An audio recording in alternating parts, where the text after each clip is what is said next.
I saw a dead man last Sunday. I was riding on the train just outside of Cicero. The cops stood around his body. It was just lying there next to the tracks behind the police line, "Do not cross." And the conductor nonchalantly mentioned that at least this one wasn't in pieces, like they often are. Pieces. But I doubt I can imagine what sort of fragments his thoughts were broken into. I don't think I can imagine what must have been running through his mind before the train did. I grew up on the East Side of Aurora.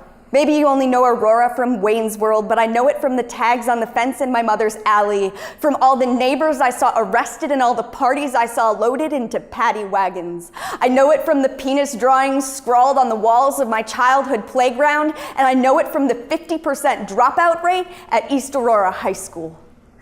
I remember when I passed by the high school and realized for the first time that it wasn't normal to see dozens of red and blue flashing lights, the students standing outside because someone brought another weapon into the classroom. And I finally understood why my mom always wanted me to be homeschooled. But then, not long after that, my neighbor got shot 4 houses down the street, just 4 homes away. I realized that I grew up teetering and tottering from one side to the other of a divide so razor sharp and thin compared to the river that physically represented it. I grew up never really belonging on one side or the other, afraid of what I was told was dangerous and afraid that I was missing the real world.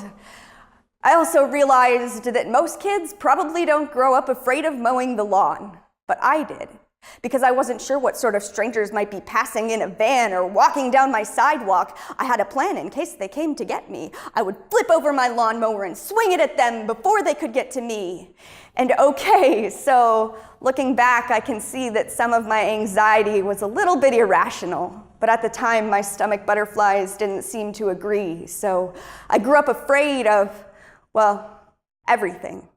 I could go on to tell you about the fears that I do believe in, about guns and gangs and sadness, imperfection, but I also believe in beauty. This world is a lovely place when you look at it just right. You see, when I saw that dead man outside of Cicero, I was on my way to my cathedral, the city where the steeple is the highest point on the skyline. The patrons are the pedestrians passing by me on the sidewalk. The choir is the man at the corner of Adams and State Street playing the saxophone to no one in particular.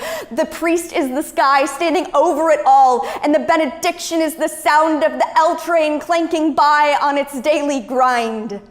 Of course, I could walk into the museums and look at works of art priced in the millions, Picasso or Van Gogh, but I'd often rather go sit outside and watch the priceless works of beauty rushing by me on the sidewalks, because I can only imagine what kinds of thoughts are running through their minds, or which shapes of pieces they might be in, or which one of their neighbors or lovers or sisters or brothers they might be missing.